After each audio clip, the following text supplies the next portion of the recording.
I'm not that cool, but the channel is growing. Uh, those who show up and listen are the ones that are always welcome. Yeah, like I have a big announcement to make too on the channel. I don't think you. Well, I was trying to tell Nelson before when I first invited, we got into his whole headset thingy. So I wasn't able to tell him, but I'll share it with everybody at the same time. As soon as we have a couple people that realize we are live, which are starting to come in now. And yeah, today we're gonna be just I'm basically gonna be asking you questions like I do most nights. I got a Hmm. couple articles here pulled up, which I sometimes read, I sometimes don't, just kind of depending. If it's a very fact-filled thing, numbers and dates and stuff like that, I like to read it so I don't mess anything up. But Yep. if it's a conversational piece, I don't. But basically, I wanted to talk about uh, Bloober Team, the developers behind Silent Hill 2 remake and the new Chronos game. We're also going to be talking about Xbox, of course. We're going to be talking a little bit about PlayStation. And we're going to be talking about games that we are playing, have played, or aspiring to play. What looks interesting, what doesn't, things of that nature. And then I do have some info on GTA 6, but I think we're going to be revolving more around the meat and potatoes, probably be Xbox. Hey, what's up, Brett? How are you, bro? Sorry we're late. We had some technical difficulties in the beginning. Nelson was having some issues with his headset, which he still does. What's up, Steve? How you doing, man? Um, hopefully you can get that squared away so you can hop back in. I try to get support. I try to call. Nobody answered. But it's gonna be a good night tonight, man. We have David here. We're gonna do our intros in a bit, but we got David here with us, so that's exciting. Ahoy. There he is. I've been trying to get David in for a while. He finally got a semi-free slot in his schedule. I'm definitely gonna try to take full advantage, and I'm gonna be asking David a very personal question about gaming, of course. Nothing too personal, David, like what size or anything like that. No, nothing like that. It's a gaming personal question, and I've been dying to find this out, man. So I'm gonna ask that in a little bit. Um, but yeah, it's exciting, man. I'm ready for David. Uh, Excellent. I got you, Steve. Let me try to work out situation with Nelson, and if we have time, we'll get you in. But I really want to give David the floor today. We don't get him too often, and when we have too many guys on the podcast, obviously, it's too many opinions going around, and not everybody gets enough shine. But well, if we need you, we'll get you in here, man. Just give me a couple more minutes. I'm just sharing it out to the interweebs. Can hear you now. Can you hear me? Yeah, we can hear you. Oh, can they hear you? Let's see. You hear me? Yep, we Yeah, can we can hear hear you. you. Oh, can they hear Yeah, they can hear you. you? Excellent. I'll double Good. check But I with hate to sit here and be talking and only two people can hear me. like last time. Yeah, that's right. That's right. Ah, good.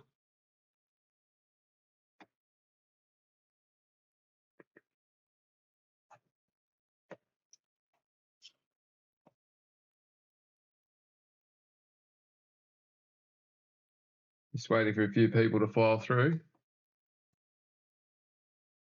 I like Aussie people. They got that sexy voice. Hey, they do. David doesn't know that's the real reason I wanted him in here, but thanks for busting me, Steve. Ah, all good. All good. All right, let me check on Nelson real quick.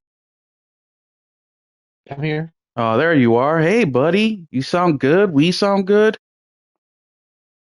Till I disconnect. Yeah, well, I might disconnect too. But we got some people here with us already this evening.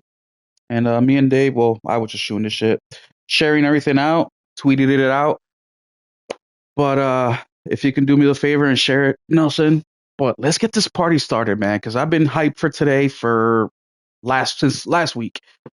Just the fact that we're getting David in today, and also we've had a big week, man. I mean, games still coming out at a super fast rate. We have even more games coming out at a super fast rate. Microsoft, PlayStation is PlayStation, and Nintendo is Nintendo. But we're gonna dip into all three today. But first, I want to make a huge announcement before I introduce our guests, properly introduce them, and that is with this live, with this live right now that you guys are listening to, this will officially be the 1,000 video posted on the channel. 1K officially today, which is Congratulations. thank you. It's a lot of work, and I definitely see it paying off. We are climbing up towards 2,500 subscribers. It's been incredible. When I first started my YouTube channel, that wasn't my intention. My intention was to make something because I got tired of YouTubers who are so negative about gaming, but yet they don't really play games. Or journalists reviewing games and then coming out and saying, yeah, I only played 5 hours of it. I have too many games to review, so I didn't have the time. I got tired of the disingenuous people on social media just being so negative about the hobby that we all enjoy and love. And I go back to 2020 with Cyberpunk and the Yellow Chair Mafia and how they all told us the game was beautiful and ran well, and we get it, and most of us can even play it day one. So that's why I started the channel. And as soon as I started the channel, I got Nelson, who's been my co-host ever since, doing this weekly Sunday podcast and get to shoot the shit with the boys and talk gaming. So thank you guys for being here, for the support, and hopefully we get another 1,000 in. But welcome to the State of Gaming, gamers. Today on this beautiful Sunday evening, early Monday morning for our buddies down there in Australia, we have David Faulkner in the house. David, how are you, man? How you been? What games have you been playing? Let us know. Hi, how you doing? Welcome everybody. Yeah, no, doing well. It's just going past midday where I am. We're in daylight savings time now, so beautiful, warm, sunny day outside. Sun shining, grass is green. Nice light breeze, and it's a crackingly good day. Thank you for having me. It's great to be here. Finally get some time on a Monday to have a chat. And what have I been playing? I've got the platinum on Death Stranding a couple of weeks Oh, ago. nice. That was a challenge. That was a pain in the ass, but yeah, I was happy enough to track that one down. I've got some sort of mixed feelings about that game.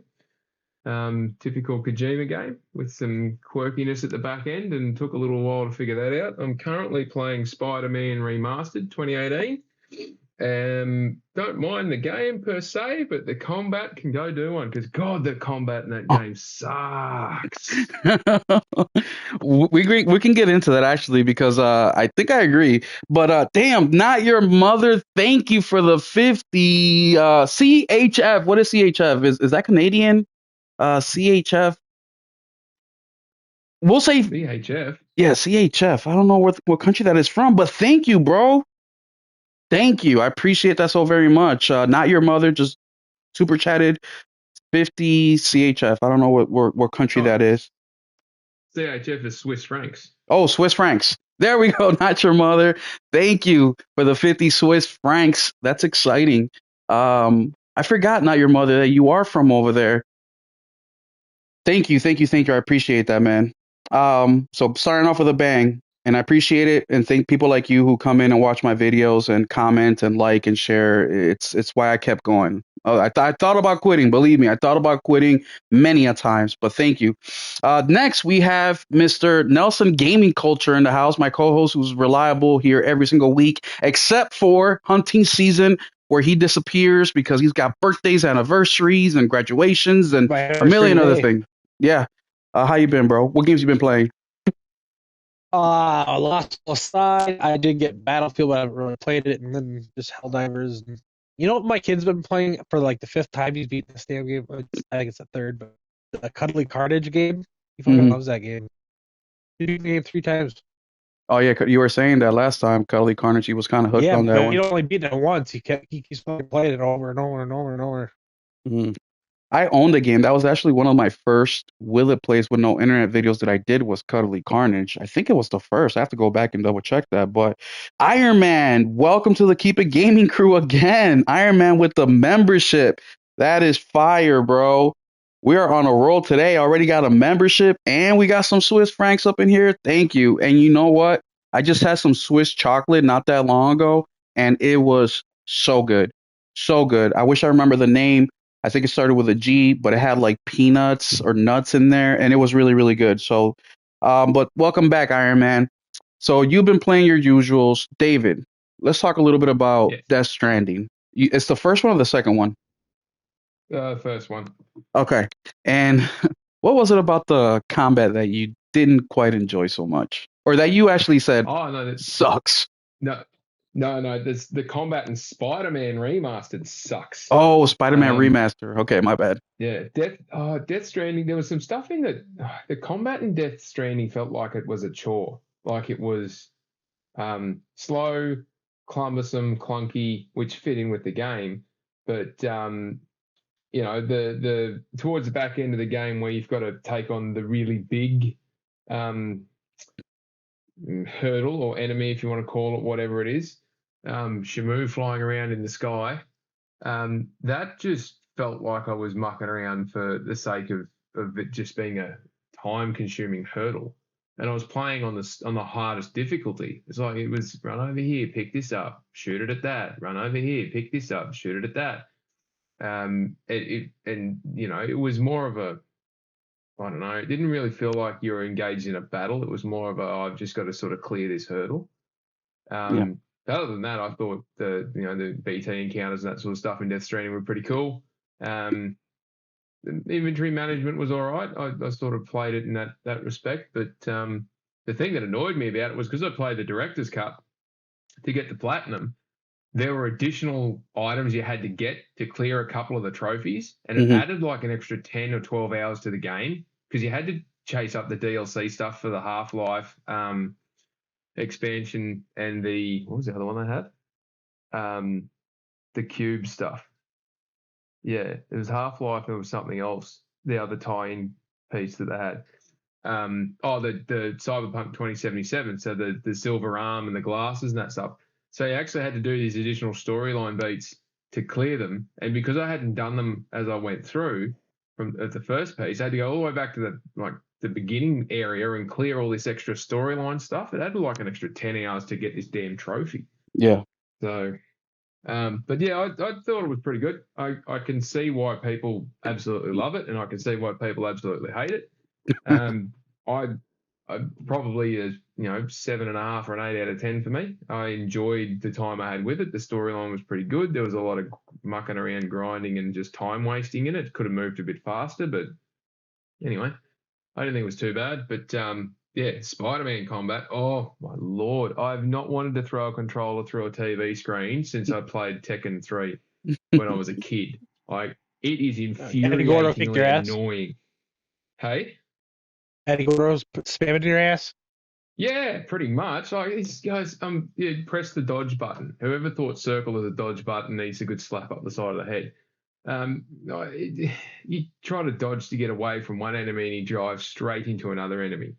And the guys can hit you from, they throw a punch and you're nowhere near you, and next thing you're laid out flat on your back because somehow the hitboxes have interacted, and it just and trying to get the timing right for the dodges and all that sort of stuff, it's just painful because you can be in the middle of doing something and you'll just get randomly hit by some friendly fire or something that's popped out of nowhere.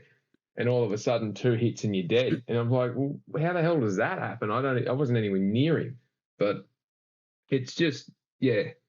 And it relies too much on the gadgets for my liking. But then, I'm a massive fan of the Batman Arkham series where you just jump in and beat the shit out of everyone. It's probably my play style. Well, I'm not using the gadgets enough, but it feels like you're very heavily underpowered, and I can't see the pathway to getting caught up in that respect because I'm so far down the storyline now that even doing the side missions is you don't really get anything out of it. So, but I mean, this web swinging in the city and all that sort of stuff that everyone was drooling and googling about is pretty cool. But just the sneaking around is pretty good. The boss fights, which rely on more QTE than actual, trying to beat the snot out of them with a health bar is unusual for me. I don't play a lot of those sort of games, but yeah, I'm like just Well, David, don't feel it's having a guilty. moment. I thought it Hey, was great until I played Spider-Man 2. Yeah, don't feel I'm guilty, I'm man. not actually. This is how bad it is. I am not enjoying the combat in Spider-Man Remastered that badly that I am teetering on the point of I don't want to play Wolverine when it comes out if it's got this type of combat in it. Wow. Like that's how badly it's affecting me at the moment. That's how much I'm not enjoying the combat side.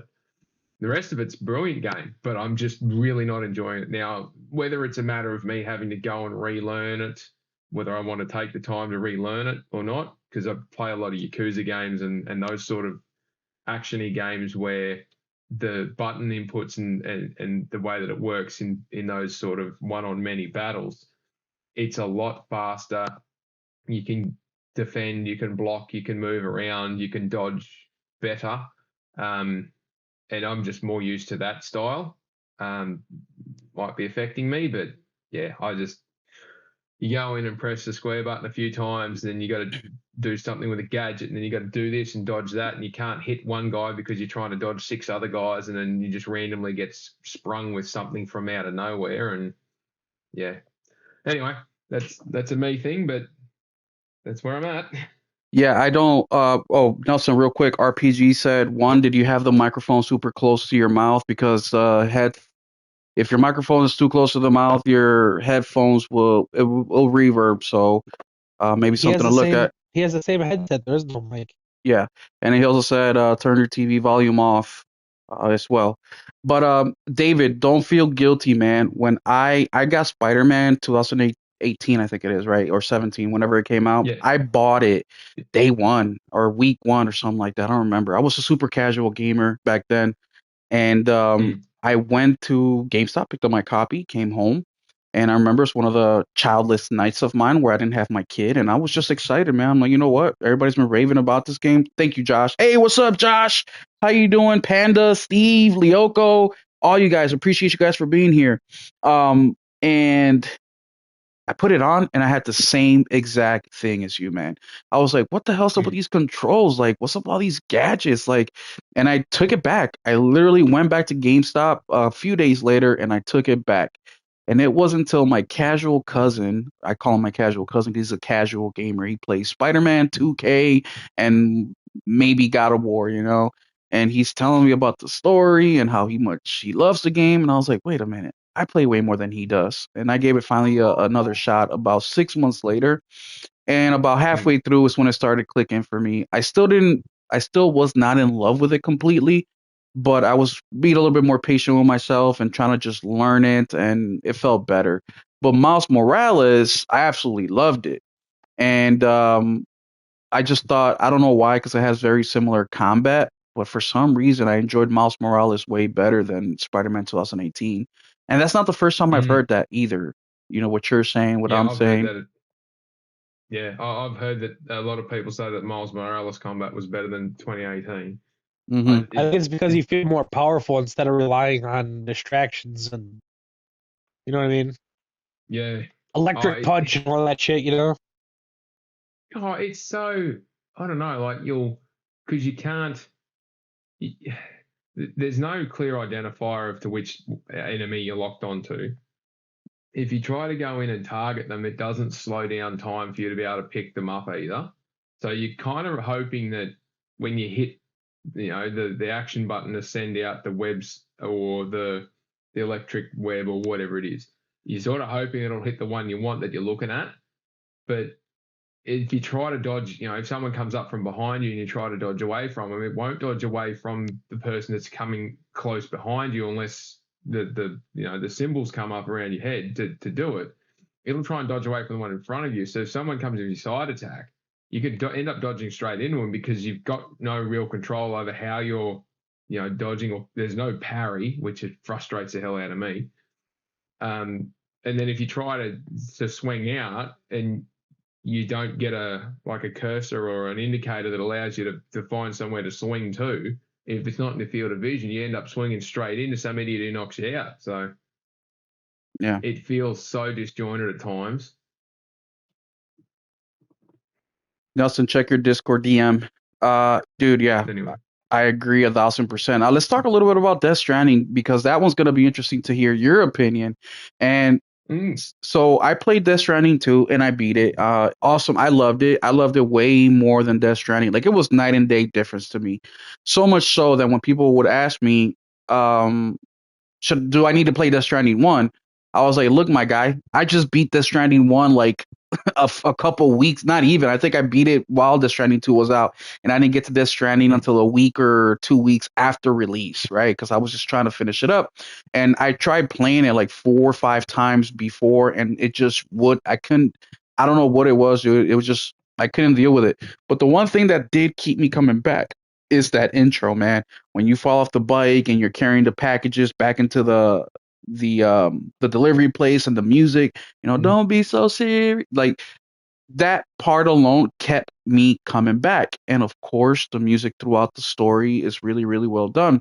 And I'm like, okay, if I can just push through the next song, right, so I can hear the next banger, and I'll keep doing that till I beat the game. It never worked till yeah. Death Stranding 2 came out. And after I played Death Stranding 2, I was like, wow, I can't believe I don't want to say I wasted my time with Death Stranding 2, or I mean, playing Death Stranding 1 before Death Stranding 2, because there was a lot of story element that I got out of there. But I'm like, I could have just watched a freaking 30-minute YouTube video and got the same. But what were your gripes and complaints with Death Stranding? And what are some things that you really loved about Death Stranding? So the things that I found frustrating, the number one thing, whenever you're driving around on a bike or in a truck, doesn't matter where you are, it's always got that sound, the sound effect of crashing over rocks, or you're constantly Yes. running over rocks and coming to a grinding halt, or the truck will hit something and suddenly you can't drive it up an incline because the back wants to go and the front doesn't, and then all of a sudden the thing's spinning around on a hill, and it's just the controls for those trucks just drove me nuts, and having to hear every millisecond crash, bang, ow, ow, ow, oh, ow. It's like, just calm down.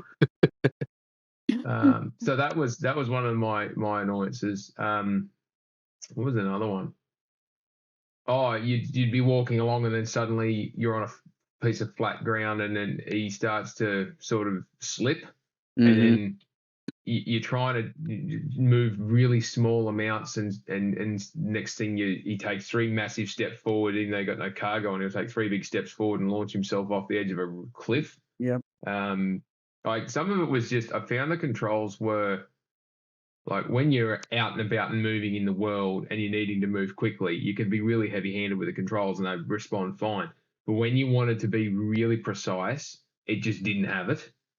And no matter what I tried to do, I just could not get him to be precise when I needed him to be precise. So, and the weapons and that sort of stuff were a bit clunky to use. Like the gunplay was difficult at times. In the one with the jungle, Yeah. um, when you're doing that one with Clifford, Yeah. um, I found that one difficult at times because you're trying to sneak around and trying to do things on the sneaky, but every time you try and aim up to fire the weapon at someone, you're just spraying it everywhere because the gun control was garbage. You're pretty much aiming at his feet and then hoping the first one hits him in the head because of the recoil is going off, and it's going off before the gun actually fires.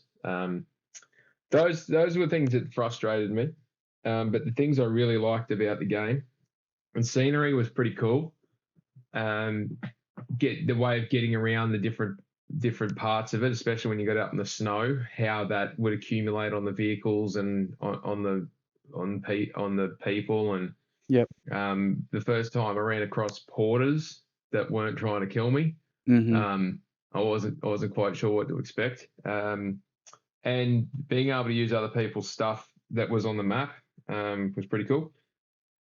And the story was interesting. The big surprise, I'll say the big surprise, the head screw at the end of it, which was ultimate Kojima. Took a little bit to get my head around that one, but it was pretty cool. Some of the characters in there were all right. Yeah, I enjoyed that sort of storytelling part of it, but at times it was just like you could crank the pace up in the storyline if you wanted to, and then you just get to a point where it was like, okay, to keep the story moving forward, because you've pushed so hard, you are now going to suffer because it's going to take you a long time to get from this point to that point. Yep. You're going to battle to get through this thing. Like one of the early parts was when you go from the in the eastern part of the map, you go from the distribution center that's a part way, and then you've got to go down the river and go through all that rocky outcrop to try and get to Port Knot City. Yeah. And it's full of BTs, and you're just like, I've got like fuck all to deal with this thing, because if you didn't put in the effort beforehand, you didn't have any real way of battling with them. Yeah. And I just kept getting stuck because I keep getting caught, and I was like, how the fuck am I meant to get past these guys? Yeah. How are we meant to do this? And in the end, I just jumped on. I picked up a bike because I couldn't make them at that time. I just grabbed one that was randomly sitting around. I went, oh, screw it. And just went after it. And I didn't realize that, as you ride over, as you run over all these rocks, it'll start like the map will start to deteriorate, and you can actually wear a path in. Hmm. It took me forever to realize that. Oh yeah. And because I kept getting caught, and I get caught, and I'd sort of get away from it and run back out, and go and run back out, I actually wore a path, kept wearing a path halfway through. And then I sort of did the glory run and ran the bike all the way through and got to the other end, and I was like, yes, cool. We've gotten past the BTs. And then he just launched the bike off the edge of the cliff because I wasn't paying attention. And then, got all the way down, massive impact at the bottom. Everyone's dead, back in the live stream, going like, oh, that was point 4, wasn't it? Hey, you wearing down that path is gonna help some poor sap in the future when he plays that game. He's gonna be like, "This is the path I gotta go." Yeah. Oh no, there was some really good things I enjoyed about it. I put 120 or 140 hours or Oh something into wow. it, so I did enjoy it. Probably had the main story finished by about 80 or 90 hours. I did spend a bit of time mucking around doing just that, helping others out. Yeah. I found it was interesting, and certainly for when it came out, it would have been a game, like, because I didn't play it when it released when everyone was in lockdown. It certainly would have been a major source of community for a lot of people. But Yeah. And that was my dilemma too. It's like, okay, I've accomplished so much, and the only reason, honestly, that I put the game down was because Death Stranding 2 was waiting for me. But that game is, when people talk about end games, Death Stranding, because of how hard you have to earn everything, that to just put the game down when you're done with the main story, to me, it was difficult to do so, because it's like, man, I worked so hard to get all the accessories and builds and blueprints that now I want to continue so I can take advantage of it. That's what it felt like to me. Did it feel like that to you? yeah, it did. It did. It's like I got a sense of investment. Like, I've invested so much into this as things I want to complete. That's why I ended up doing the platinum. Originally, I wasn't going to, because it had I don't do platinums where there's a difficulty requirement where it Yeah. says you must complete the game on a run through, or you must do this, you must do that. And because you had to crank the difficulty up to do the Legend of Legends trophy for the deliveries, I was like, I'm not going to bother. But then I figured out, I did, a bit of read up and talking to others before I started. It was recommended just do it on the highest difficulty because it won't change your environment really. It won't change too many things that make it unmanageable. It's just the boss fights, and Hmm. you really need it to be cranked up to get through the boss fights. Yep. And I've found it again. I was on highest difficulty, and some of those, say, boss fights were more of a like just a pain in the ass time waste because it felt like you just pick it up, fire it, run over here, fire some more, run over here, fire some more. Like it didn't feel overly challenging to try and dodge the attacks or anything like that. So, Yeah. Well, what about Death um, Stranding 2? Are you looking to get into that one next or eventually? um, I've got it. Probably do it around. I'm sort of stuck between a rock and a hard place because I've got a few others that I want to play. I usually don't dive from one straight into the next because I end up with the muscle memory for the controls. Hmm. But the difference between Death Stranding and Spider-Man Remastered is so great that I probably should have considered going straight into it. But the other thing too is I'm hanging out to get a PS5 Pro, hopefully when with the end of year sales. Yeah, And I've been told that Death Stranding 2 and a couple of these other games like Ghost of Yotei and that, um, if you get the opportunity to play them first time on a pro and really get the experience in that aspect, it's worth doing. I Because to agree. be honest, if I play it on a base, I've only got a base. If I play it on a base, I'm never going to go back and play it again.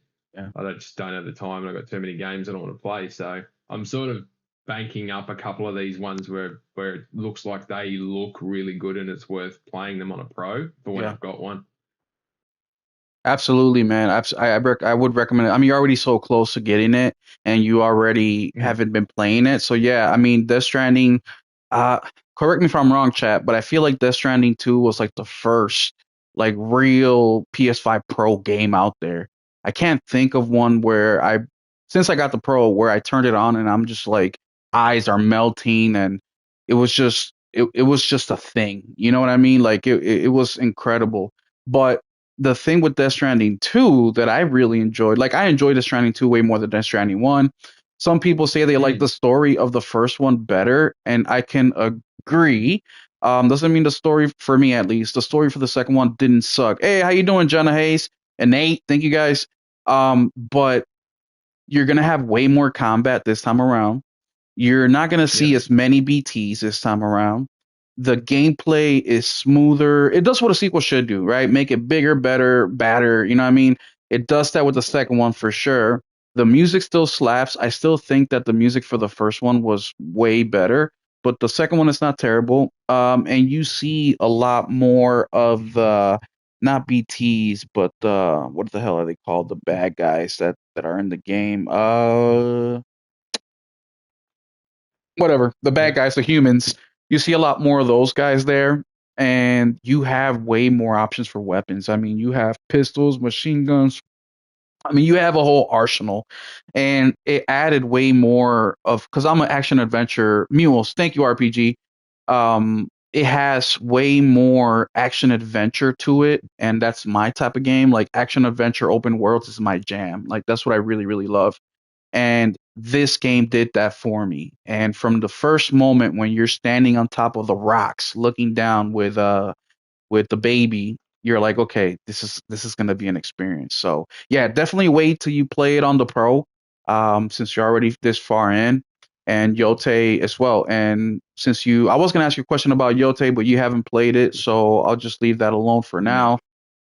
I'll Yep. give the chat a little bit of my opinion since I know that some of them have been wondering. But look, I'm about 15 hours in.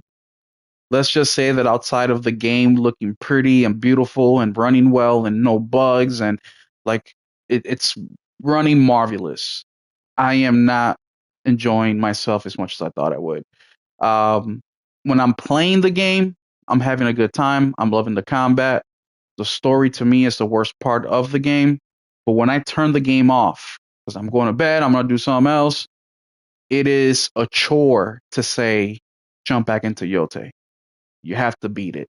It's a chore. I mean, last night after I beat Battlefield 6 campaign, I started playing Hades. I just beat Silent Hill F. Like it takes a lot out of me to go back into that game. It doesn't have its hooks on me outside from the prettiness and the combat and all that stuff. It's just the story is really killing it for me. But and I know people are going to disagree and be like, "Oh yeah, you're just being a hater." I'm going to give a full review on it later on when I beat it. Um, David, and the personal. That's Go ahead. sorry. I'll add to that comment to a degree. Hmm. You can't games aren't for everyone. Like heaps, we're just discussing that. Heaps of people love Spider-Man 2018. I'm Yeah. not enjoying it, and heaps of people are loving Ghost Yote, and you're not enjoying it, and that's fine because it's your own personal consumption of an entertainment, and if it's not entertaining you, that's fine. And I would add to it that even though you're not enjoying it, you're not out there trying to stop other people from enjoying it, which is a problem within the online community as we see running rampant everywhere. So, and I greatly appreciate and applaud you for that. You're not trying to tell other people to not enjoy this game. It's your thing. I'm sure there's those that don't enjoy Death Stranding, and there's those that love Death Stranding Yeah. and all other different sorts of games. So, I've just encouraged those that are listening. It's because an individual doesn't like a game doesn't mean you need to pile into them about it because there's probably valid reasons for it. But it's an individual entertainment that is being consumed. So a person's individual and personal perspectives and opinions on it, it matters to them, and that's fine. It's absolutely fine if it Yeah. hasn't gelled or hasn't clicked. But then you rattled off 3 or 4 other games that are just magical games anyway, really Yeah. good games. You've done Battlefield 6 campaign. That thing's only been out a week, hasn't it? Yeah. Like, that's a pretty cool achievement. Yeah. And it sounds like you've enjoyed it because you just smashed through it. Yeah. Oh, I mean, it was a short one. It was like 6 hours, so I started Friday night. But yeah, no, you're absolutely right. And look, and we have a Discord, so if you guys aren't part of it, please join us. We talk gaming in there all day, every day. But um, the thing that I've seen, well, it's nothing new. We've all seen it before, right? A large group of people love something, and when somebody doesn't like it, they don't like that you don't like it, and people have and the thing too with Yote is way before when the game got announced, and I want to ask this question to the chat too, or I want you to think about this. It's not a question. I want you to think about what I'm about to say because when we first saw Yote, nobody expected the story to get pushed 300 years forward with a new character, with it being Yote. Everybody thought it was going to be a Ghost of Tsushima 2, right? So that's number one.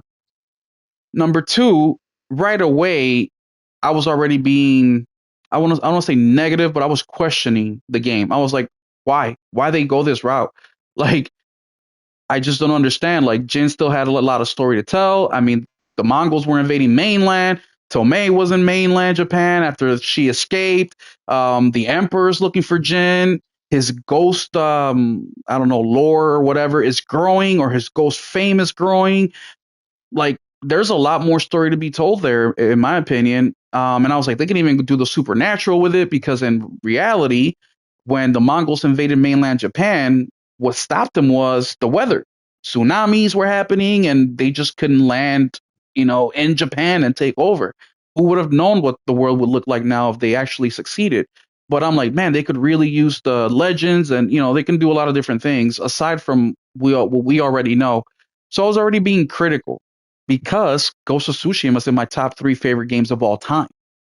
So I was already going to be critical with this game because I do love it that much. And some people really love Tsushima, but it's not in their top 3. You know what I mean? So I feel like if you love something, and of course there's a fine line between being nitpicky and also criticizing the red flags, right? Whether it's your wife, your kids, a family member, if they're doing something that's improper or doing something that's not good for them, of course you're going to step in. And of course you're going to be like, dude, we got to get you squared away. I love you too much to see you hurt yourself or, do things the wrong way. And that's how I approach games. I don't really watch movies or TV shows like that anymore because my free time I want to stick it into gaming. I just prefer that way of being entertained. That's why when I play a game, I'm looking for story, I'm looking for music, and I'm looking for gameplay. If I can get a game that supplies all three and more, then I don't have that itch to go watch a movie, to get the story aspect of it. But yeah, of course it is, Josh. It better be, but the story isn't. I mean, there was just too many layers in the story. Just looking at it at a logical perspective, you're looking at one individual person's story for revenge, and you're looking at Jin Sakai, who had political drama, family drama, cultural drama. He's got the whole country on his back, or the whole island on his back. But we'll see. I've only got 15 hours in there, so I can't judge really, right? I can only speak of what I've played so far. And but yeah, the game, does it look amazing? Absolutely. I would say it's the best looking PlayStation game I've ever seen, right? Well, maybe close to Death Stranding. It's a pretty close race there.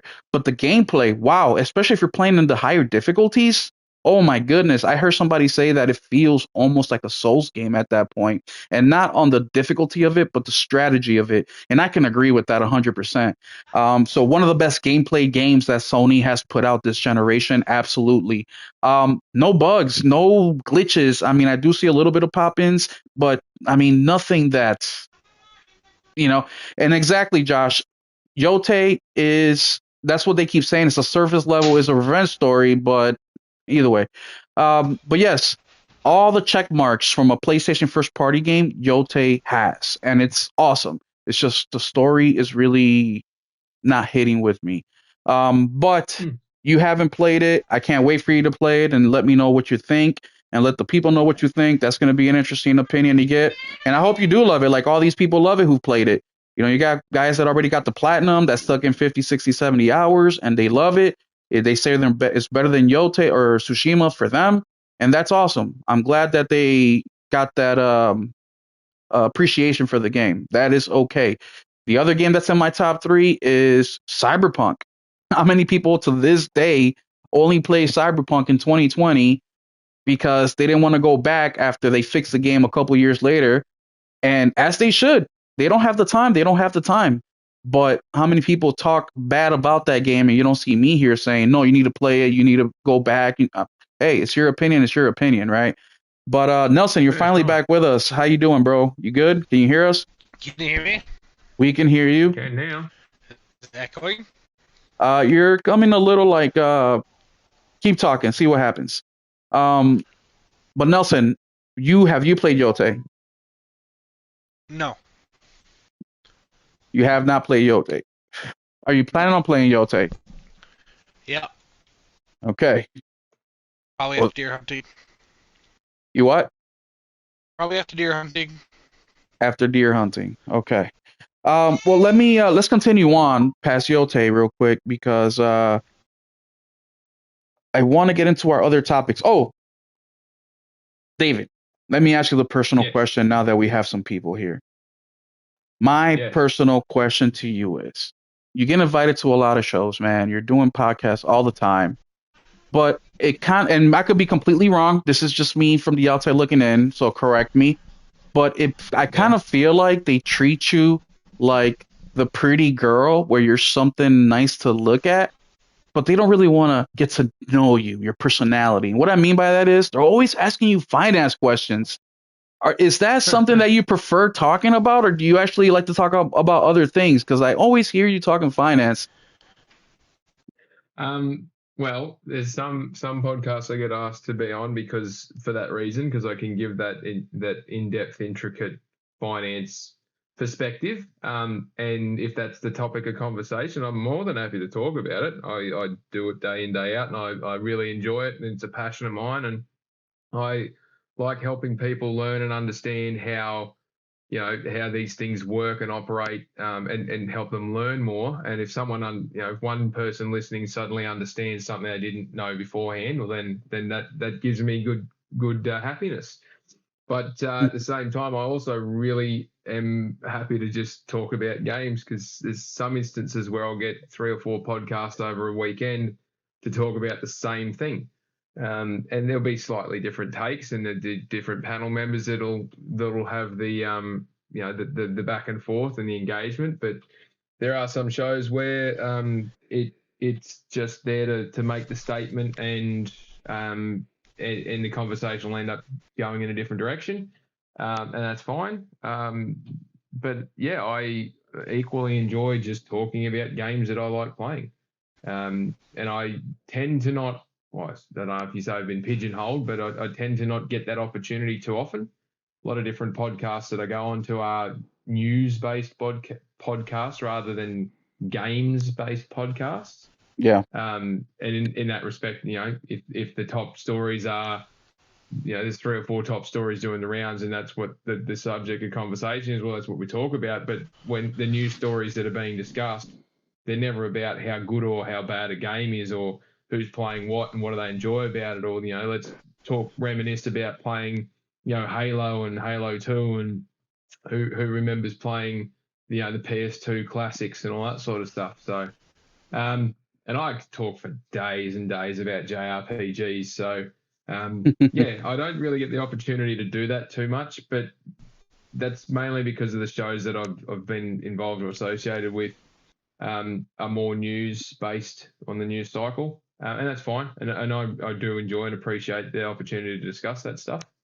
There are Oh, some other podcasts to get around, which when they're talking more specifically about gaming, it tends to be more in the streaming area, and podcasts attached to people who do streaming, hmm and they tend to be very isolated and don't ask people to come on their shows, or they'll only do collaboration stuff with other streamers. So I find it's a bit of a yin and yang between the things I really like and happy to talk about, which aren't around the news cycle finance stuff.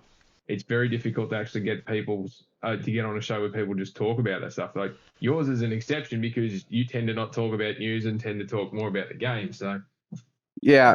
And look, believe me, I'm going to take advantage of you. I'm going to be the sleazy old man watching a pretty girl walk by, and I'm going to be hollering like I haven't eaten in 2 weeks. That's going to happen in this podcast today because there's obviously some news that we all want to hear your opinion. But yeah, I just, I don't want to be disrespectful and only talk to somebody about the one thing. Like I'm very good at sales, but I hate it. Like I hate that I'm good at it. I wish I was a good artist or a good musician or good at anything. You know what I mean? But I'm very good at yeah. sales, so that's what I tend to do for work. And I hate it. The hours suck, the pressure sucks, but I'm just really good at it, so I get it. But and yes, RPG, we got Doom coming in the podcast. When is it, Nelson? Next week or the week after? Next week. Next week we got Doom in the house, which man, I'm so excited for Doom to be here because he was the first podcast I did, and that's how I met Nelson, even though Nelson doesn't remember because Nelson doesn't give a fuck about me. But that's how I met Nelson. We were talking about Mega Man. But yeah, he will be here next week. It's gonna be exciting. But Cool. let's get into I want to, and speaking of finance, I want to get into a quick little game that not came out, but the we finally got a PS5 upgrade for it. And this is where I want to hear a little bit of the finance part of the conversation. But first, have you guys played the game Control? Nelson, have you? Yep. What about you, David? No, not yet. Not yet. So Finished the whole game, no idea what the fuck it was about, but it's fun. yeah, it's one of those games by Remedy. You know how they go with their stories. But Yeah, last fucking week nonsense. they released the PS5 upgrade, Xbox upgrade of the game, which they had already done for the PC earlier this year. And now we're getting it for console, and it's giving you the VRR, 120 hertz, the whole 9 yards. Um, Control actually did pretty good for Remedy. It sold 5 million units, and it's based off the Alan Wake universe. I'm excited. I already beat it, so that's why I haven't jumped into it yet because there's just so many games right now currently. I mean, Little Nightmares 3 came out on Friday. I ordered the limited edition or the collector's edition of the game, and Amazon won't get that to me till like 20th. But Battlefield, there's just so many games out there. So once things slow down a little bit, which I don't see happening anytime soon, I'll jump back into it. But Alan Wake 2 just became profitable for Remedy. I think it was this year. It took them a couple years for them to break even. And their live service game, FBC Firebreak, is not doing well at all. Like at all. It is underperforming. They did a new season or a new update and nobody's playing it. When you see stuff like this, David, where a studio is releasing like a PS5 upgrade where they're adding PSSR, 120 hertz, making it modern console gen update, how much money do you think something like this is invested in a game like that, and why is it worth doing for everybody? Is there not everybody, but is it? Do you think there's a return on investment by them doing that, or do you think that's something they hope they get? Like, what is their purpose of them doing something like that? Well, it it depends on the first thing is it the development studio or is it the publisher that's driving it? Because what you'll find in a lot of instances is you'll have a studio that's got a deal with a publisher, and a lot of the times the studio will vest the rights to, say, vest will temporarily give the rights to the IP to the publishing house to go and put it on the different platforms and basically go out there and sell it. And the publishers will take a fair chunk up front because they're taking a fair chunk of the risk in terms of getting it out there and sold and supporting the development of the game. And then the studio will obviously get the money to pay the people to keep it rolling. But then whether they've had, the people who own the studio or are pitching in on it are funding it to a degree, or whether it's done in a different manner. Why these things happen is there'll be an upgrade put out there to try and get people to re-engage with it and to spend money on it. Our free upgrade path to go from PS5 to PS5 Pro is a way of recouping money for training people or for training the developers to use the new tools and software and whatnot. Because, don't forget the PS5 Pro's got the slightly different architecture, which has got all that FSR or PSSR or whatever the hell it's called in it. Mm-hmm. PIS or And PSSR. yeah. So they will be utilizing that, to train the people up. So they use something that they're familiar with to go back and redo the coding work. And PlayStation first party studios and heap the big publishers do this all the time. Something that you're familiar with that's recent, and you don't have to rebuild it for an entirely new platform, but you can go in there and see and work out where the upgrade bits and pieces would. So then you've got a template for the next one. So you're investing in upskilling and development for your studio, but you're also then trying to claw back some funding or some money to offset that.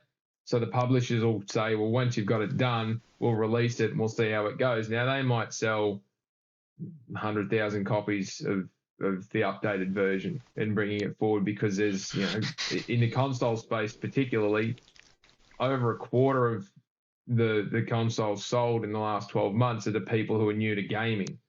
So yes, it's a small base, but Control gets spoken about a lot as it's a cult style classic or it's a niche game, but it's got a following and it's spoken about very highly regarded as one of those games that you have to play. So if someone, like those of us who were back there at the start of it, I mean, like way back at the start of, PS1 N64, even before that, we've seen a lot of games come and go.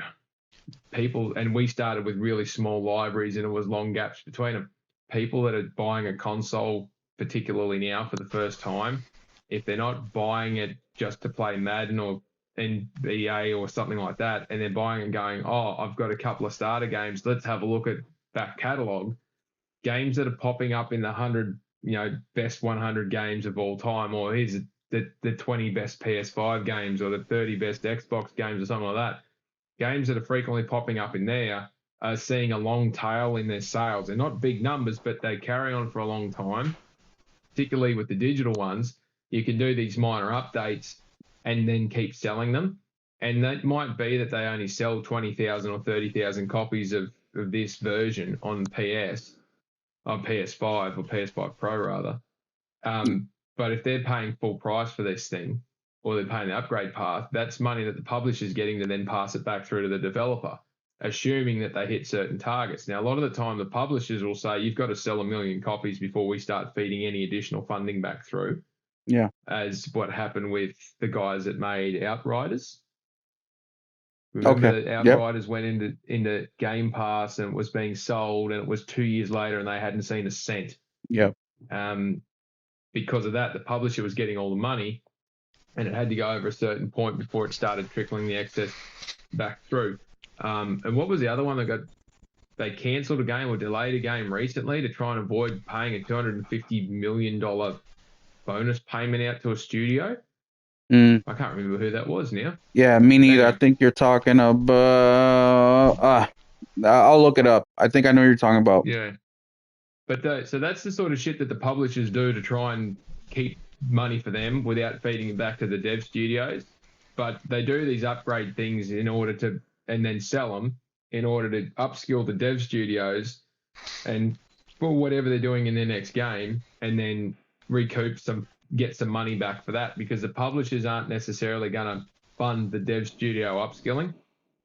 But it depends on the agreements. As for the Firebreak one, again, everyone tries to get lightning in a bottle with this live service thing because you just get that constant revenue stream. It's always difficult when you go, well, Like I've the got creators of build PUBG. it. Yeah, The 250 million. Yeah. The Subnautica people, I think it was. that's right. That's right. The Subnautica thing. Yeah. Thank you, Nate. Yeah, you think about that. They're holding back a game from being released because they don't want to make a $250 million payment to the dev teams, right? But it then begs the question, how well do they think that game is going to sell and perform, and what's written into that agreement? Because I don't remember Subnautica really setting the world on fire. But that's a lot of money. So, And we talked about this on a Thrifty channel. It's like, how slimy it is and all that. And I'm like, I don't even know why the hell they would make that agreement to begin with. But I could see like 20 million, but yeah, exactly. But let me ask you about. Oh fuck! I just forgot. Damn it! You Subnautica 20 million, 200 million. All these numbers in my head. yeah. Continue on. I forgot. I completely blanked. No, you're all right. So I'll just, I suppose, to round out and wrap up the question, there's a lot of moving parts in these agreements, and a lot of it is driven from the publisher side. They hold a lot of the power in these arrangements, because without a publisher, unless you're going to self-publish, which costs a fortune, you're never going to get your game out to market. And the other alternative is you don't go through one of the third-party publishers, you go direct to the platform, and then you're at the behest of whatever PlayStation or Xbox or Steam says. You see so many indie games on Steam because they make it quick, cheap, and easy to publish on Steam. The challenge there is you might publish your game today with another 100 games just today, and then you've got to try and figure out how you're going to fit into a list somewhere. Last year, there were 14,000 new games published on Steam. Now, I'm not saying there's 14,000 good games published on Steam, but there were 14,000 games published on Steam. Yeah. That's insane. Yep, I was telling Nelson that not that long ago, actually. And Yoko, yeah, I'm gonna be asking David about that too. In the next couple topics. I was telling Nelson that look, there's just so many games coming out. More games than ever. But I've told you guys this before. The Double Fine Studios, who make Psychonauts, they have this long time running like docu-series that they have on YouTube. They've been doing this for years, and there's a lot of good info there for behind the scenes stuff. And one of the episodes, before they got bought out by Xbox, they were actually in talks with a publishing company, and you get to hear some of that conversation, how many points they're trying to get, how much, they don't give us specifics, but you can hear their business conversations about, okay, they want this much, we're expected to sell this, I don't think we can make that. And just that whole insider conversation is super, super interesting, because there is more at stake than just, it's a game good, it's a game bad. It's much more than that, man. What platforms is it going to be on? Even something as the release date is a freaking headache and a half. just trying to get down a date that doesn't interfere with the competition or somewhere that you feel you can take advantage of. And it's just a mess, right? And that's not even including what the publisher Hmm. has under their belt, right? Who else they're working with and what when games are releasing and what type of games. And it becomes a clustered mess. And that's why you have, finance people and, business people involved with the video game industry as much as they are, because they're the bean Yeah. counters. They got to make that money back, man. And we're in a day and age now where if you're a studio and you put out your first game and your first game flops, that's the last of your studio. You know what I mean? Like it's such a cutthroat world because it is competitive. But Yeah. Oh, there's that is absolutely 100% correct. That statement you just made. You are exactly right on the money. The other interesting thing about it, though, is that you could promise the world and deliver nothing, and you're done, and that's it for good. You will never do it again. hmm But there's plenty of examples coming through now where the technology and the cost of entry is like the technology has advanced so far, and the cost of entry to actually make a game has come down so low that you can do something like what they did with Sifu and Kenner Bridge of Spirits and some of those other really small but really good indie style, double A style games. You don't have to pour tens, if not hundreds of millions of dollars into a game and have it succeed. If you set your expectations at a sensible point, I'm going to get $10 million worth of seed funding to run a studio of 30 people for 3 years. We're going to make this game, and these are our key outputs, and we're looking to sell 100,000 of them at $50. hmm You will make 2 or 3 or 4 times what your investment input was, and you will find people to invest at that point. It's Yeah. why the big consortium, PIF and those other guys bought EA. They paid 25% above premium to buy that thing, and they're going to gut it. Don't you worry. That thing's going to get an absolute gutting. But for that very reason, they will reset the mid and bottom end of that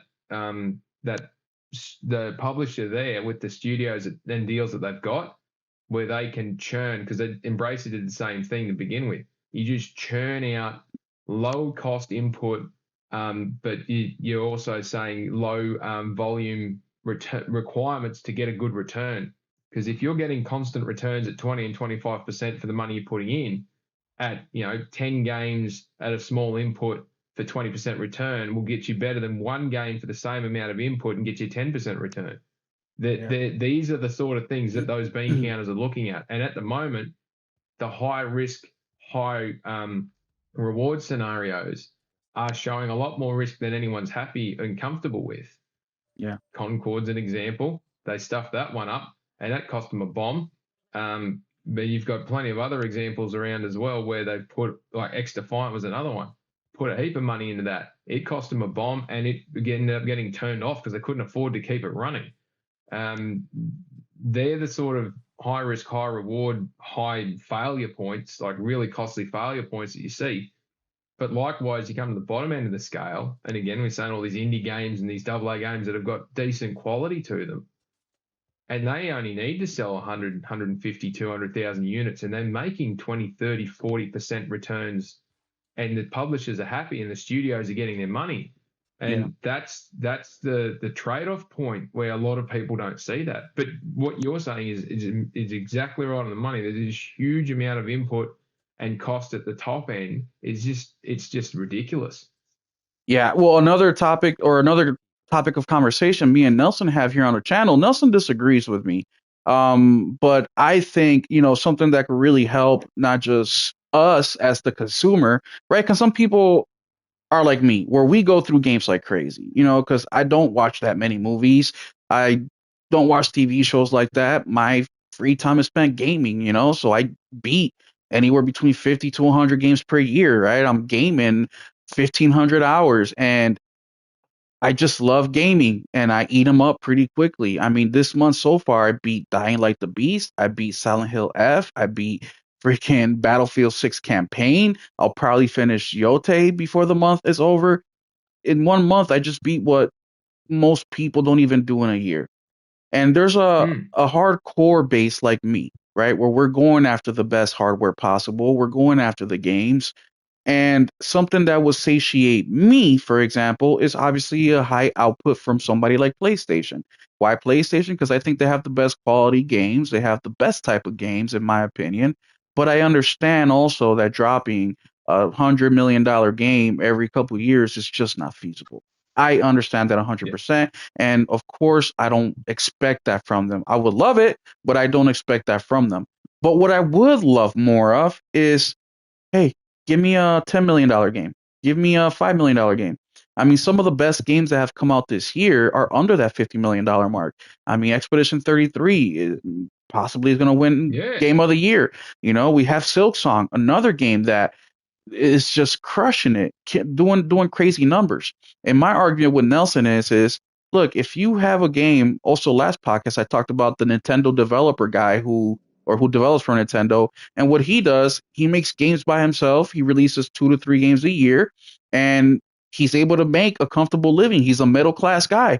So with the money he makes from Mm. selling games, he can pay off his mortgage, he can pay his bills monthly, by coming up with these quick little $15, $10 games that cost them nothing to make, just time, right? So if you have a Yep. company or a studio that says, hey, you know what, we're going to take 2, 3 guys, we're going to give them a budget of $500,000. You have a year, 2 years, whatever they think is feasible. I don't know. I'm not a developer, but go Yeah. go go make a game of that quality, right? Go practice on it. We'll maybe throw in the director of whatever art in there just to double check your work every so often, make sure it looks good, and then we'll put it out.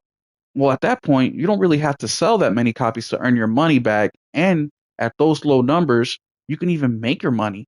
And that's why we see so many people on Steam, right? Nate, shout out to Nate. He said in 2024 there were 19,000 games that released on Steam. I'm sure not every single one of those games made money, but that's the allure to it, right? You're a dude who loves making games. You put out a game that took you a couple years, maybe 20K to make, and what?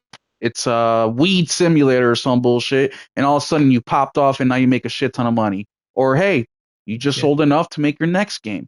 What do you think about that, David? What do you think about what I'm saying about, hey, just taking a couple people, putting them to the side, giving them a small budget, 500 grand, $1 million, get to work. Do you think that's feasible in the world that we live in today with how expensive games are and how many are out there? Yeah. It absolutely feasible. The issue is the structure in which they have to do it. So, and bear with me a moment while I get through this one. The problem that the big studios, not studios, the big publishers and the platform owners have is they're global companies, and it costs a fortune to exist as a global corporate conglomerate, right? And you hear me talk about this all the time. The corporate overheads will crush small studios because they just cannot contribute enough to them. They've got worldwide presence. They've got regional offices. They've got national offices. They've got a global office, and they've got a heap of other things that they need to do. Plus, they've got to pay their piece back to Sony as an overhead of them. They require somewhere in the vicinity of 150 to $250 million just to pay the people that are there just to do the regulatory work, Mm, the accountants, the payroll, the lawyers, the tech, and all that. So just to keep the lights on, doors open. If you're running a small studio and it's got 10 people in it trying to make a game and pump a game to market every 2 years, and you're required to chip in not a percentage of your revenue, but a dollar figure, like a flatline dollar figure to go towards it, you would have to put 20 or 30 or 40 of these studios together. yeah. Yeah, it's yeah, no, Appreciate it. Yeah. I mean, Um, well, yeah. go Sorry, ahead, David. those guys, just seeing the time. I'm going to have to jump off. Oh man, we didn't even ask you the good questions. Well, I appreciate it, David. Thanks for stopping in, even if it was just for a little bit. Actually, it was an hour and a half. But thank you for being here with us, man. We got to get you back, man. We really got to get you Yeah, back. for sure. But yeah, have a For good day, sure. David. All right. Thanks, guys. Appreciate it. Have a good one. Damn, Thanks, Dave. I really didn't get to ask Dave the hard questions. I was so invested in asking him what he thought about gaming and games. We'll have to get him back next time. But what David said makes a ton of sense. And part of me is, it's like I want more games. We want more games, but at the same time, we want them to be done right. So guess what? If I gotta wait 5 years, then that's what we have to do to wait. Nelson, Yep. Control. Are Can you you hear me? gonna? Yeah, I can hear you. Are you more apt to play it now with this PSSR and the 120 hertz and all that? Um, if I didn't have a million other things I gotta play and I haven't even turned yet, I would. But if they come out with a Control 2, I'll play it before that. Well, Control 2, it's under work, so we'll see. Um, Speaking of studios, Bloober Team. You guys just played Chronos. Well, some of you guys did. A lot of you guys played Silent Hill 2. Well, Bloober is also working on Silent Hill 1 remake. And they also have about 4 other projects that they're currently working in. The thing that's impressing me about Bloober is their rate of release. It's not like they haven't done anything outside of Silent Hill 2. They also released the Medium at the beginning end of last generation.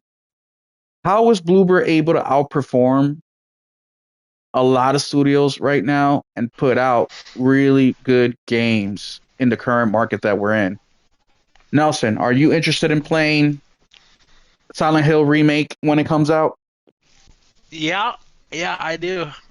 So you have Which, if you Nelson's would in, have asked me that years ago, I would have said Bloober Team's the bottom 5 fucking studios of the planet. But oh, I wouldn't say here we bottom are. five, but yeah, here we are. What is it? What do you think happened to Bloober that made it click for them? Like, what? They drank some magical potion? I don't know. Maybe they just suck at making their own games. Yeah, I don't know. Fuck, I don't know, dude. I really don't. I played a couple other games. They were fucking awful. Well, it's like anything. I think practice makes perfect, and well, after years of practicing, they finally seem to hit the nail on the head and are now able to produce and put that practice to use. I just want to bring up Ruber real quick because look at what they're doing with the size that they're at and the kind of games that they're making.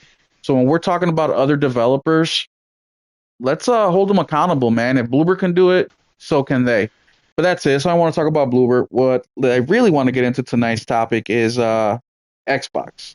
Of course, Xbox. Xbox, Xbox, Xbox. I am so fed up of talking about Xbox, but there's still more information about Xbox out there. And we last week we talked about the $30 price increase for Xbox. But this week we find out that Xbox is actually keeping the price the same. Did you hear about that, Nelson? What do you mean? So Xbox is Oh, gonna oh, be you mean keeping the price the it's not same going up? for some subscribers.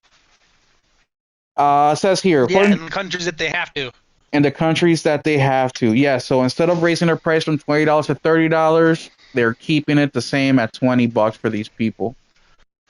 Is Unless they that cancel, they have like a surprise fucking whatever you want to call it in European countries where they can't fucking not give you a warning and fucking go above a certain percentage or some bullshit.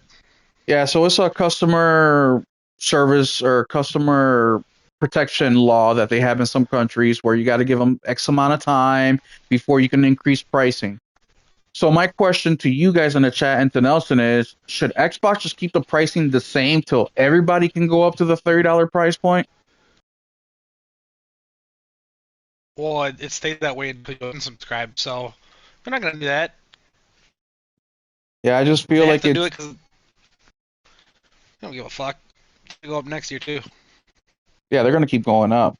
And then we finally got some of the Xbox day and date games that they promised with their new price increase, the new 75 games that they are gonna promise day one.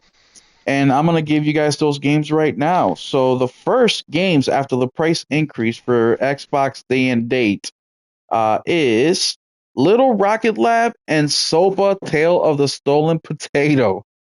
Those are the very first 2 games that they put on Game Pass after their price increase as day and date games.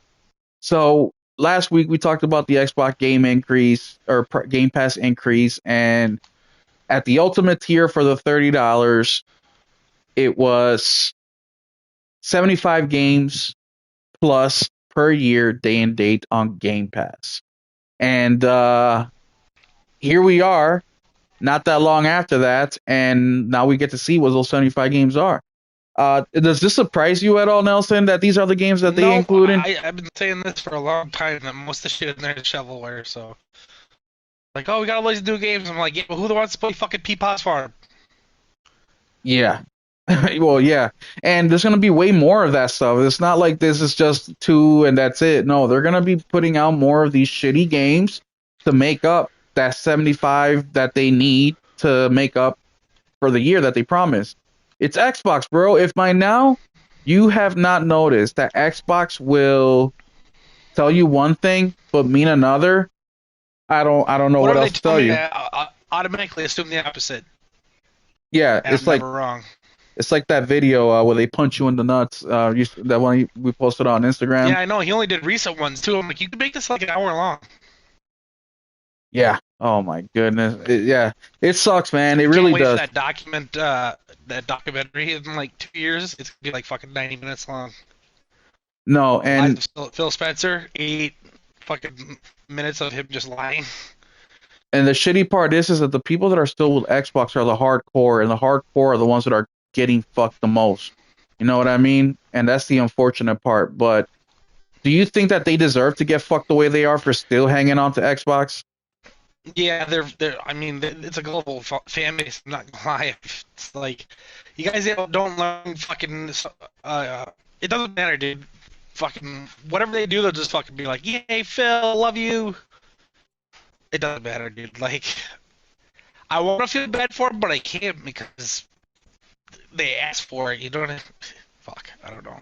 Yeah, I want to talk about let's protect the consumer, but at what point do you have to, how many times you got to get punched in the nuts like the video before you 12 consecutive finally, years. yeah, before you finally say, you know what, enough is enough. I'm not gonna give them my money anymore. They're now at this point taking advantage of you, and it's sad, man, because we all just want to play games. We all want to play high quality games, good games at a fair price, and that's not what Xbox is doing. Also, we have a big game coming from Xbox this month, which is Outer Worlds 2. Have you seen any promotion for that? I forgot what was happening. It's less Oh. than 2 weeks, guys. It's coming out in less than 2 weeks, and Xbox is not even promoting that game. So it just shows you where their priorities are. Their priorities isn't on the games and what's coming what and making the best games they can. It's just trying to get as much money as they possibly can from you. Um, the other thing that I wanted to bring up tonight is, and I want to keep this short before we jump back to Xbox, is the PS6, man. Leakers are starting to come out now. We had Cerny come out talking about the PS6 with a dude from Nvidia, I think it was, or AMA, whatever chip company it is, and also we've been having rumors.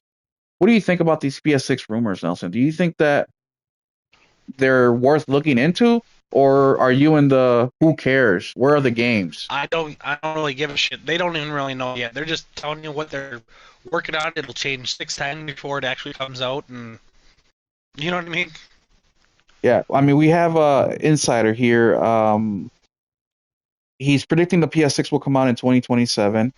He has been right. He spoke about the release date for the PS5 as well, and he was right about that.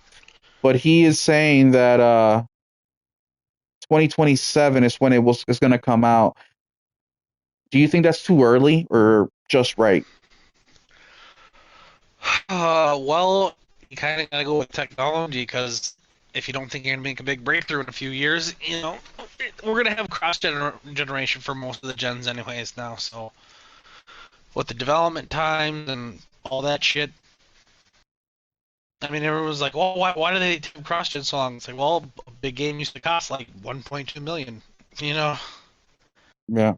you didn't really have to sell that many copies. Now it takes 5 years, so it's like, oh, why didn't you make this next gen only? Well, we were three-quarters done before the console came out. You think you're gonna start over? Fuck no.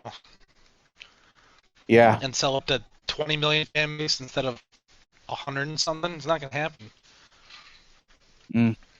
Yeah, it's I don't know. We'll see. I don't really give a fuck when it comes out. I'm like in the boat of where are the games? That's where I'm at. I do not care about the PS6. Once it comes out, it comes out. Then I'll worry about it then.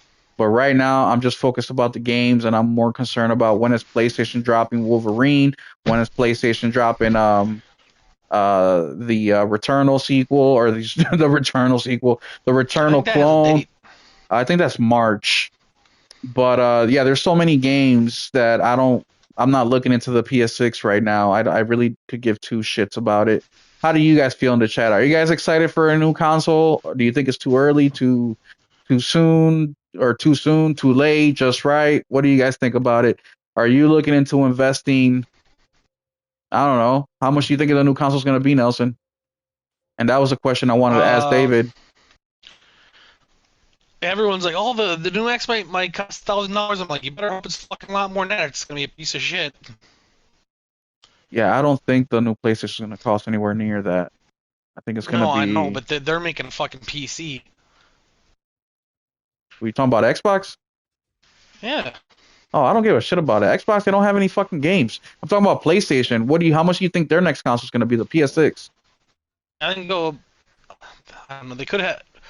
What I think makes sense is if they had two different models and like you had a digital with a smaller amount of memory, because say you're casual, 500 gigs or whatever, and fucking digital $500 or something, 550 or something, and then a 2 terabyte or terabyte and a half or whatever with the disk drive, or no, with no disk drive with more memory for 650 or 700 or whatever. Yeah, I don't think, and I agree, Jen. I think it's a little too soon as well. I think especially after 2020, from 2020 to 2023, those years were really messed up with COVID. I think they can push this gen out, especially with the PS5 Pro, till 2028, 2029. I disagree with that, Nelson. I think they need to focus on the one, make it a digital console with as much gigs and terabytes as you can stick in that sucker without it costing more than $600, and make the disk drive an optional thing that you can install. That's what they need to do. But this multiple fucking console bullshit just doesn't work. We've seen it over and over and over again. It does not work for anybody. It doesn't work for No, Xbox. it would have been the same thing. It would just had less memory, and you know what I mean. Nah, especially with That's no basically it. competition, PlayStation doesn't have to worry about competing with pricing anymore. They can put out something at whatever price they want, and people are gonna buy it. Where else are they gonna go? They can't go to Xbox. And what are they gonna do? Go to Nintendo and get fucking games at 37 frames per second? I don't think so. They're not competitors anyways. Just keep it simple. Keep it at 600-700 bucks, no more than that. Um, and just make the disk drive freaking optional for either or. And the thing that I think PlayStation needs to do, they haven't done this generation quite as well, is also the accessories like the plates. I think that was a great idea for this console generation, but they've dropped the ball on it, especially with the Pro. There is no plates except the Yote plates, and those sold out in 2 seconds, and they still haven't done anything new. They can put out some black ones, red ones, whatever. They can do them themed, Horizon, God of War, Spider Man. You They know, that's free haven't done. money. They have, yes, literally free money. Um, they're dropping the ball on that, and I still to this day have not understand. I wish David was here so he can answer that question as well. But yeah, focus on dropping one console, put in as many gigs as you can for a set price, and make the disc drive optional. And remember, I'm a physical gamer. I buy 99% of my games physical. My YouTube channel revolves around physical games, but make it optional, and that way you can save the $100 if need be, if you want to save the money, which I'm sure the majority of people will do. If I can transfer the current disk drive that I have right now to the PS6, even better. Even better. That way I don't have to buy another one. Just let me swap it out. It should be similar. I don't think the disk drive at this point doesn't really evolve much more than what it is at now, unless you know something I don't know. Chat, what do you guys think? Is there any new tech for physical media, like a disk drive that is should be needed? A brand new disk drive for the PS6? I don't think so. But you guys let me know. But yeah, I agree. Definitely 2027 seems like a little tad early, but we already got the PS5 Pro, which came out in 2024. So it's 25, 26, 27. That would be 3 years after the Pro before the PS6 comes out, which was similar for the PS4 to PS5. PS4 Pro came out in 16, and then the PS5 came out in 2020, so 4 years after. And another reason why I don't think it will be in 27 is because that will make it one of the shorter, or it's right in line with the PS4, right? PS4 was 2013 and 2020. Nelson, What's that? PS4, it was 7 years or was it 8 years? 7. 7. Yep. So 2013 and 2020. So it'll be kind of right in line. But with COVID, with this console generation, I feel like it's just not enough time. We didn't start getting, PS5 only games till what, 2023, right around there. Um, Yeah, Xbox. Let's 23. jump back to Xbox one more time. So we heard about Costco last week about how they're clearancing out their Xboxes. We just heard about Walmart as well recently. Does this surprise you, Nelson? Nope. No, it does not. Been saying It, it for years. yes, it does not surprise me at all that these retailers are not ordering more Xboxes if they can even order more Xboxes. Lyoko, I sent you an invite, bro. If you didn't receive it, but yeah, I don't know. I don't know what Xbox next step is gonna be. I mean, are they gonna go full third party publishing? Are they gonna do third party hardware? We don't know. I mean, there was a story that I think it was AMD requested that Microsoft does 10 million chips for their new handheld. That's why they partnered up with Asus because they're like, no, that's just too many. So they definitely don't have the confidence in their hardware anymore. So why should we? Why should we, guys? Think about that for a second. If you're an Xbox gamer, Xbox doesn't have the confidence anymore in their hardware. 10 million is nothing. Well, to these console makers is nothing. To us, of course, it's a lot. But 10 million, they couldn't freaking say yes to 10 million. Why should we? Think about that. If Xbox came out right now and we only sold 10 million Series X's and S's, we would be like, oh my goodness, they failed. So why aren't we saying the same exact thing with their handheld now? Well, maybe because the highest selling handheld besides the Switch is the Steam Deck at what, 4 million? Which Handheld is one's that? Yeah, it's like Steam Deck's run 4. so for everybody who requests handheld gaming, it's not a popular thing. Outside of Nintendo, it's just not a popular thing. And mind you, the PSP sold more than the Xbox One and the Series X and S combined. Just to put that in an example or perspective, the PSP sold more than an Xbox Series X and an Xbox One combined. Combined, guys. And look where PlayStation's at with its handheld. Now they have a streaming device. So yeah, it's not looking good for Xbox. It's not looking good for handhelds either. It's just not. I know that people love their handhelds, but look, man, they're just not popular enough. I'm not a fan of handheld at all.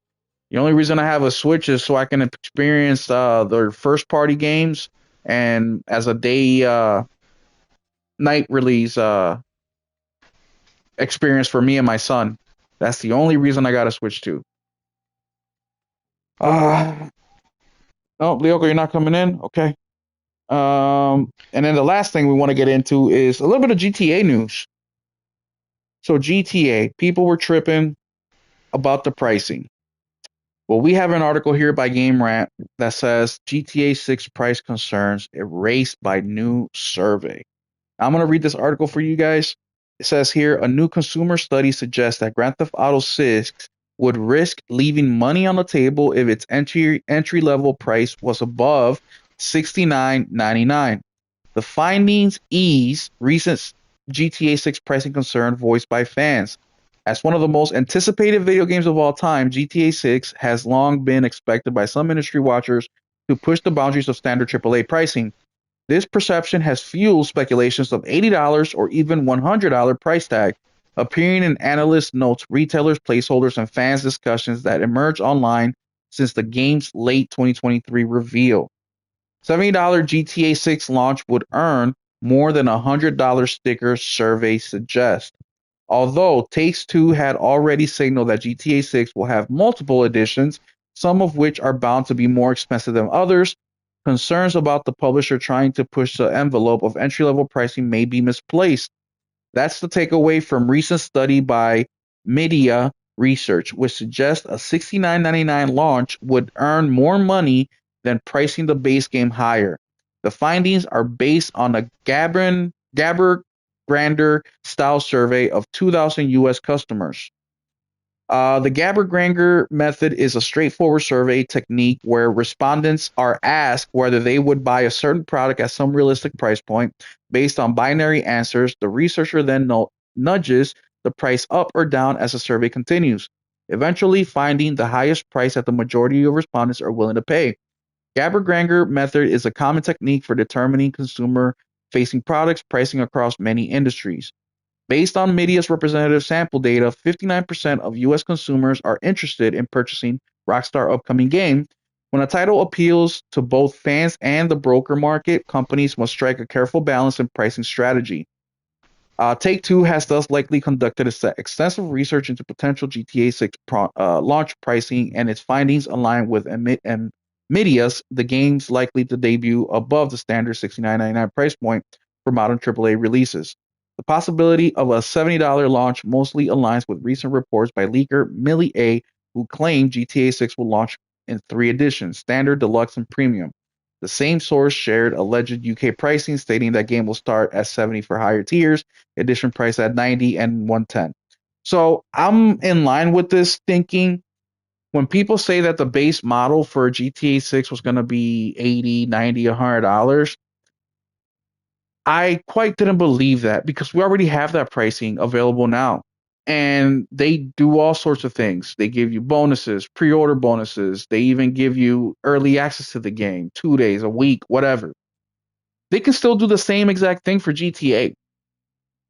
If you price the game at $100 for a deluxe edition and you say you get to play the game 48 hours early, anybody who's been looking towards this game and wants to play right away are gonna buy that damn game for $100. The $70 is where you scoop up the rest of the people who didn't want to pay that. Just like all the sales that we see on the PlayStation Store and Steam and everything else. You have people that don't jump into a game on day one. They wait for these sales. And a couple months ago, I brought up Resident Evil's developer and how they have their pricing structure. Well, they'll do the $70 for the first month and a half, I think it was. It was such a long time ago, so don't quote me on the times, but I'm going to give you just examples right now. It was like for the first month and a half, 2 months, it was at $70. Then after that, it went to 50 for like 3 months. Then after that, it went down to 40, then 30, then all the way down to $5. And what Resident Evil developer publisher found out is that I got you, Space Ghost. I got you with the link. What Resident Evil who makes Capcom, right? Yeah. Well, Resident Evil developed. Yes. Well, Resident Evil. What Capcom found out is that they are making more money at that pricing structure than just keeping the price of the game at $70 longer. All right. So what this is saying is the same exact thing. What they're saying is that if GTA comes out at more than 70, or what this is saying is that GTA is going to make more money at $70 than if they increase the base pricing higher. And they do that by saying, okay, 2,000 people, this is the price of the game. How many of you guys are going to buy it at this price point? Let's say 80% said, yes, we'll buy it at $70. Then you say, okay, what about 80? That 70 goes down to 60%. Okay, what about at $100? That 60% goes down to 40%. Okay.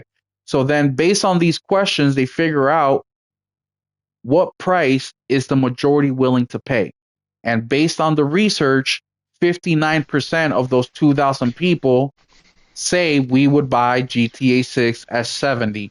If you went higher, less people would buy it, which meaning that price increase is null and void because all that's doing is making up the difference from the people who wouldn't have bought it anyways.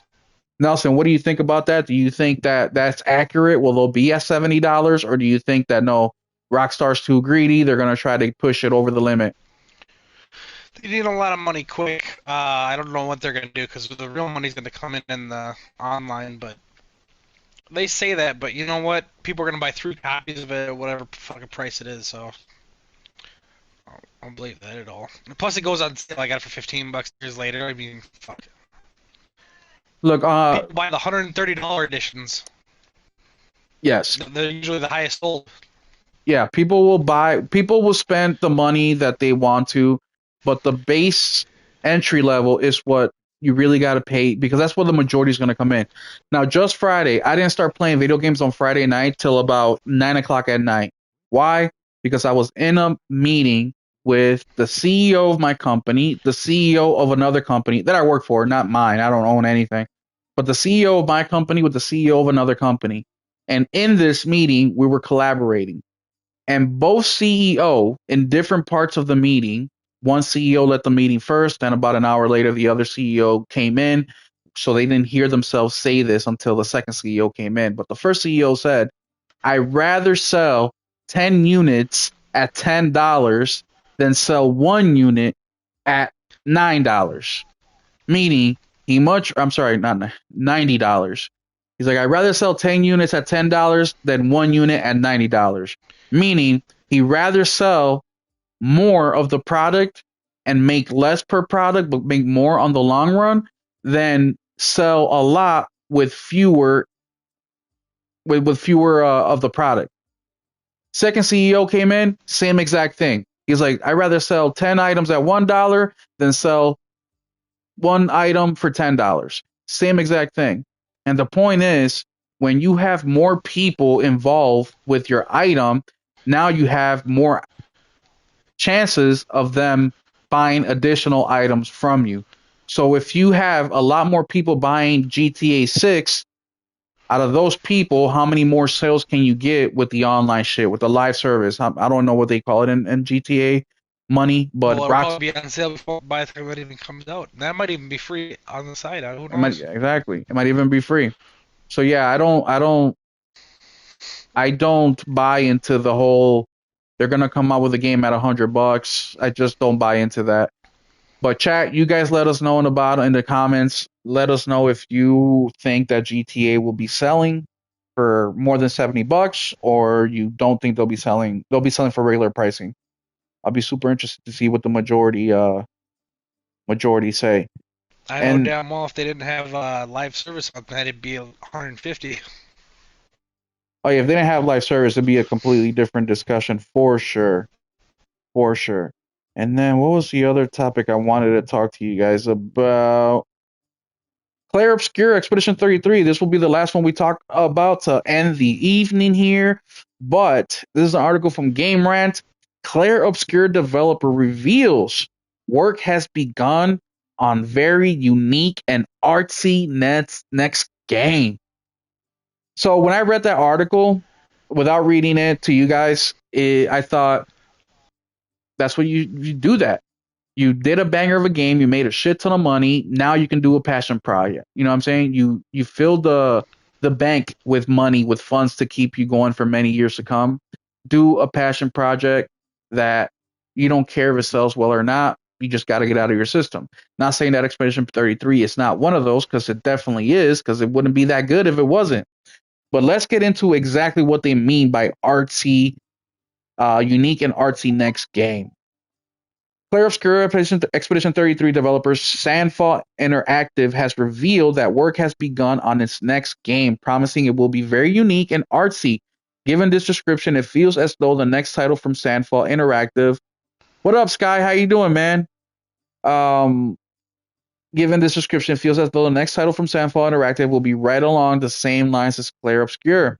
Released back in April, Expedition 33 became one of the year's biggest surprises. Word of mouth quickly began to spread about the game, with this blend of JRPG style turn-based. Now, it remains one of the frontrunners for Game of the Year, alongside games like Hollow Knight Silksong, Hades 2. Hades 2 has got me playing Hades 1 because Hades 2 is a Switch 2 exclusive. And I almost bought it last night. I still may, but the digital for Hades 2 is $30 on the Switch eShop. The physical is coming out November 20th for 50. Oof. But hey, I'm okay with paying extra for physical because it's coming with an art book. It's coming with the OST. It's coming with some goodies. Speaking to PC Games, Sandfall Interactive CEO and creative director Guillaume Broche confirmed that the studio is starting to think and work on the next real game with lots of very good ideas in the pipeline. He affirmed that Claire 33 Development Studio isn't planning to expand much as we want to remain very small and agile with a strong creative vision and games that feel very unique and artsy. Love or hate Claire 33, there can be no doubt that its commitment to its visual style made it stand out from the crowd. It's good that the studio is standing by that echoes going forward. Elaborating a little further, Broche said that the developer wants to make stories like an art house, making crazy projects because we want to make them, and that's the philosophy we want to stick by, especially now because we have so much attention and so much love from the players. We really don't want to betray that and just do stupid stuff. It's far too early for Sandfall Interactive to speak on exactly what fans can expect from its next game. However, a couple of months ago, Broche did say that the developers see Claire as a franchise with even more stories to tell in that universe. Whether that is in the immediate plans of the studio remains to be seen. Even with one eye on its next project, Sandfall Interactive isn't quite done with 33 just yet. Earlier this week, the game hit the 5 million sale milestone, with the developer confirming new content coming to Expedition 33 in the future. The studio has yet to confirm a release window for this free update, although it did confirm that it will feature a new environment as well as a new boss battles for players to tackle. First, let's tackle the expansion. Nelson, did you see the expansion coming? No. I did. I'm like, this game is too successful for them to not do a DLC. And it's exciting to see that they're gonna do a new environment, new boss fights. That's gonna be very cool. But what do you think about his what he said about artsy games? Do you think that it's possible for them to make games like that and still be successful at the level of Expedition 33? I'd have to know more of what he's talking about. An artsy game, bro, like Neva, Gris, games like that. Nah. So if you don't think so, why would they go that route? Do you I think don't know, because they they got money. made They can do whatever the hell they want. well, they only sold 5 million. According to a lot of people, 5 million isn't much. Uh, what when you spent 30 instead of 300, it's a lot. Well, you said a couple weeks ago that that's just not enough still. Yeah, when you're spending 10 times that amount, yeah, it's a whole different story. Chat, what do you guys think? Do you think that the gamer will still support Expedition 33 with this artsy game? What do you guys think? Because I think it could work. I think we live in an era now where people are really paying close attention to indie titles, double A titles, what we call artsy titles. Shit, I just bought Neva Deluxe Edition, which is a game 4 years ago I would have never even played. I would have never even checked out. So, what do you guys think about that? And let me catch up with the chat real quick. They've been going hard. They're waiting for internet to get good around worldwide so they can do streaming and cloud gaming. I agree with that, Lyoko. GTA could get 100 easy. 60.99 would be a steal. I don't agree with that, RPG. I think that, like I mentioned earlier when we were talking about the topic, I think you're going to maximize people at the regular retail, and where you get the additional funds is by selling them aftermarkets, is by selling them the online services. I think GTA comes cheaper than most AAA, will be the best selling game ever. Yeah, I think it's going to be the best selling game either way. But if they do go over that $70 price point, it's going to be a much slower progress to get there. Premium will be the top selling. Yeah, maybe I can see that. I think if they can do a premium edition of GTA 6 Yeah, and that's just give gonna you, probably have bucks. It'll be $150 probably. You'll get like yeah, $50 of fucking in-game cash and. but they have to make it appeasing. Like they have to say, you get to play it a few days early. You know what I mean? Like 2, 3 days early. That people are not going I to want to hate that wait. shit. I'd rather have them give you game bucks or fucking suits or shit. I don't believe in that early access shit. It's just late. It's the late access for everyone else. Well, yeah, it is delayed access, but it's still early access comparison to everybody else. I mean, I bought Space Marine 2 Gold Edition because I wanted to play that game 4 days early. I know Uh, I hate that shit. I don't support it. there's a lot of games where I will fork over the money, especially if it's a day and date or a game that I'm really looking forward to. I will pay it to play it as soon as possible. I will whatever they want. I will give it to. Well, not whatever, but you know what I mean. Yeah, I would pay a lot. To $100, 120, 130, yeah, 150. No, at that level, you're asking. I need more than the game. I need some fucking statue. I need season pass. I need extras. 2 days early is just not enough. A month early for 150? Fuck yeah, I'll give them $200 for that. But that's not how they're gonna do it. But yeah, after the 130 mark, yeah, we need more than just the fucking game. Like early access is just not enough. If that, I have to wait 10 minutes to chat in the Discord server. What's up, Will? Doing great. Hey, you saw Kojima today? Where at, bro? Yoko says there's an article that said that the lead writer apparently has never played video games before when helping make the game. Really, that's pretty interesting. And that doesn't surprise me. People forget that video games is a freaking entertainment medium. You have people that have written for movies writing for video games, people that wrote books, people that engineered freaking CGI for movies that do games. I mean, video games is a very varied industry. Neva is awesome, very beautiful experience. Yeah, I know. I can't wait to jump into it. There's just so many damn games. I don't know when I'm gonna have the time. I really wish I really wasn't until this console generation until I started playing indie AA games. Same thing for me, Lyoko. This console generation is what pushed me over the edge. Part of the reason is because release in the beginning was just way too slow. I mean, PlayStation was putting a lot of shit out, right? We got Spider-Man, Horizon, God of War. I mean, we got Uncharted, fucking the PS5 version of it. I mean, we got a lot of games in the first couple years of PS5 gen, but everybody else was so freaking slow. Look at Xbox. Xbox didn't even get their first game out till like 2021 or 22, something like that. Nelson, do you remember? It was a year late Halo, but it was still half done. Yeah, it was still feature incomplete. It was took forever. I know Um, I talked to a guy that worked on the engine. It was only 70% complete. The engine one isn't even finished. They yeah, fucking glued that shit together, dude. The engine was even complete. They were trying to build a game with an engine in progress. That was their whole. That's why it took fucking forever and 5,000 contractors. And yeah, Lyoko, well, the Lyoko brings up a good point here, and I want to get everybody's opinion. He says, I've seen so many people on social media say that this will go down as the worst console generation in recent history. Now, there's two ways of looking at this, and I'm going to tell you guys my way of looking at this, because to me, the PlayStation 5 is the second best console generation in history. What do I mean by that? What I mean by that is the games look the best they've ever looked. The games play the best they've ever played. Yes, they're coming out broken, buggy messes, but when they come out complete or when they do complete them, the games are masterpieces.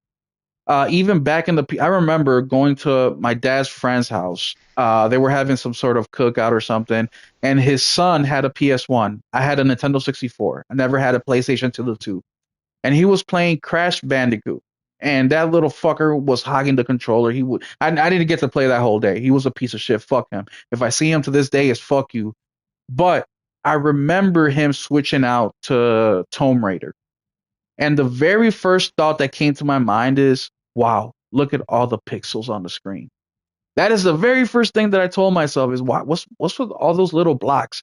I didn't know they were called pixels. I was just like 9 years old or 10 years old or something like that. But I'm just looking, I'm like, why is there so many little squares on the screen? And this is me coming from the N64, right?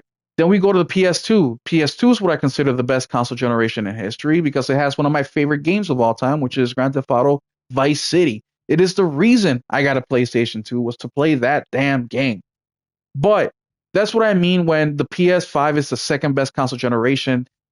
of all time is because not only do the games look the best, they play the best, but I'm also gaming the most. I'm also playing the most variety of games I've ever played in my life. But Nelson, do you think this is one of the worst console generations in history? It's fuck, I don't know, to be honest with you. There's things I like about it. There's things I don't. I like the variety. I don't like a lot of the shit they're putting in games. I missed a lot of the fucking like, PS3 360 games. I don't know, putting a lot of goofy shit in games. It's like, why is this even here? And fucking stupid mechanics and Assassin's Creed. Spend $100 for this, or you can spend $100 and buy all the gold and fucking whatever. But they do make more off that than game sales, so it works. If it Yeah. works, they're gonna do it. Chat, what do you guys think? Is this the worst or the best or somewhere in the middle? I don't know. I just think that I'm playing so many different types of games that I've never ever played in my life that I just can't say that this is the worst console generation in history. Just because I'm gaming more than ever and the numbers don't lie. You know what I mean? I'm spending the most money I've ever spent on video games. I'm playing the most I've ever played. I'm saying ooh, ah, wow, way more often than I ever did in my life. Um, Even friends, I'm playing with more friends than I ever did ever in my life. Even with couch co-op, going away this generation, in comparison to previous generations, where this generation you're getting online. You know what I mean? That's where you're gonna play with friends, not next to you, not on the couch. So even with all that being said, I still think that this is one of the best ones. But either way, let me finish up with the chat before we wrap the show up. Lyoko says, or no wait, Sky says, GTA 6 for $100 only for a week early. Yeah, right. Today we had a Brazil game show. He was here, but I didn't get to meet him. People stood in line since 4 a.m. Oh wow, that's very cool. Well, at least you got to see him, bro. But we breathe the same air, so it's cool. So you're a Kojima fan. Lyoko says, also no, you should not want to have pay $100 for a Grand Theft Auto 6, buy it at a discount. We don't want to give these companies an idea. Yeah, the thing about console generation. Yep. No, you guys are all right, man. Hey, to each his own. You know what I mean? You pay what you want to pay. If you don't want to pay, don't pay. But yeah, man, it's gonna be interesting to see. We're getting closer to GTA more than ever. It should be out within 8 months. So but thank you guys for hanging out with us this evening. Shout out to David Faulkner for coming in and chatting with us. I didn't get to ask him some of the hard questions or interesting questions I wanted to ask him, but hey, we were able to hear about his gaming um, that he's going through right now, and that's to me it's just as good. But come on in next week, man. Next week we got Doom Sayer, first time guest on the show. I'm so excited. He was the first guy I ever was on a podcast with, and man, it's a full circle moment. So come hang out next week, Sunday night, 8 p.m. Central, 9 p.m. Eastern. And also come hang out with us on Tuesday night, 7 p.m. Eastern, 6 p.m. Central for the Just Playing live stream with me, RPG88. Henry Heck's been coming in lately. We've had Steve. We had Tyler coming in chatting with us. The chat is open during that stream. So if you guys want to come in and talk, feel free to do so. But go follow Nelson Gaming Culture over on X, also on PlayStation, and also on our Discord. I have pinned our Discord link on the top of the chat, so click there. Thank you to Not Your Mother for the $50 Swiss francs. And thank you to Iron Man for becoming a member once again. Nelson, anything else you want to let the people know? Nope, I just can't believe more people have pre-ordered Call of Duty than are playing on Battlefield. That's crazy. That's not true. That might count all Call of Duties though. Fucking Microsoft, dude. You could never get numbers out of them because they're always doing something fucking. You know what I mean? Bro, Hiding shit. what do you mean? Putting shit Battlefield together. made $100 million this first weekend. Okay, not good. They also what? $100 million his first weekend? That That's game's well over insane. $500 million. That's the first weekend. Yeah, I know. Most people get it the first weekend. Battlefield just broke records on Steam. What do you where you get this info that Call of Duty is doing better than Battlefield. Where you get Well, this I'm just from? looking at the pre-orders. This might count the beta too, though. Oh, come on, man. Pre-orders. That's the thing is you can't even get accurate numbers because they bundled all Call of Duties together. So if you're playing any of the Call of Duties, Warzone, fucking whatever, it all counts. That way they can hide their shit. No, man. Battlefield is not. Or hold on.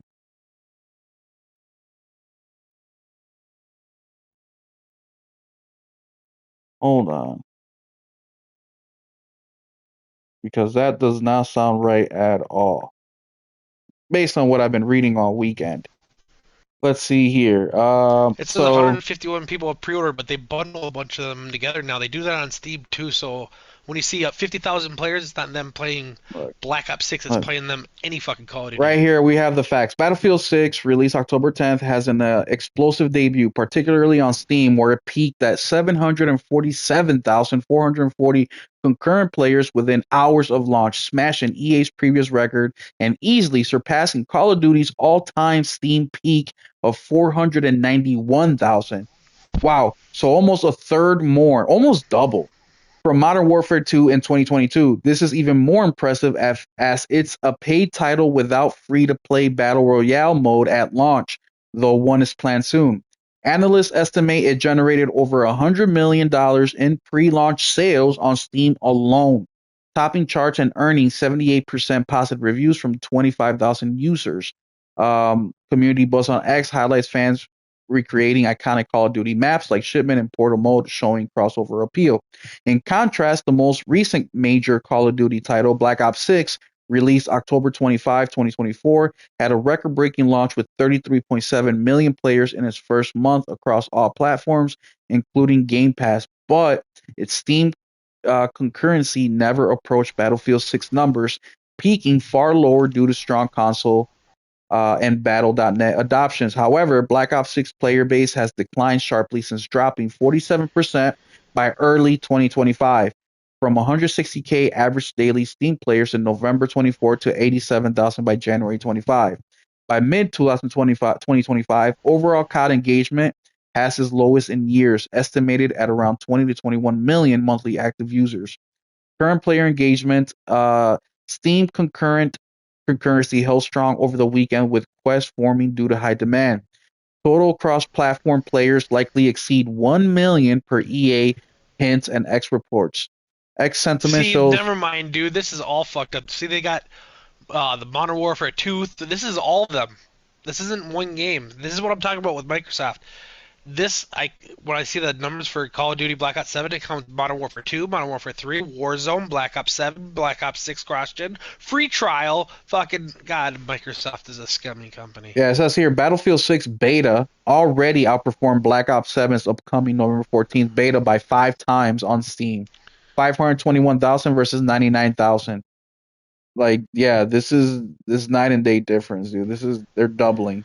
Yeah, I know. When I see how many people pre-ordered it, that's like anybody who's played fucking Call of Duty in their fucking life since 2005.